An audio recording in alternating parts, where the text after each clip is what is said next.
Müqavilələrdə edilən hüquqi səhvlər bir çox hallarda sahibkarlar arasında mübahisəli mövzular yarada bilər və hətta məhkəmə çəkişmələrinə də gətirib çıxarda bilər.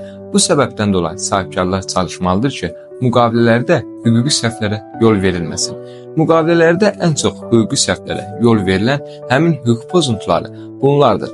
Müqavilədə adətən ödəniş şərtləri, çatdırılma müddəti düzgün qeyd edilmir və gələcəkdə hər hansı bir mübahisəli mövzu yaranarsa, ödənişin hansı müddət ərzində ediləcəyi düzgün şəkildə qeyd edilməlidir ki, müəyyən məhkəmə çəkişmələrində və yaxud da ki, mübahisəli mövzularda ödənişin nə vaxta qədər ödəniləcəyi qeyd edilsin. Bundan əlavə olaraq, müqavilədə tərəflərin rekvizitləri və məsuliyyətli şəxsləri düzgün şəkildə qeyd edilməlidir.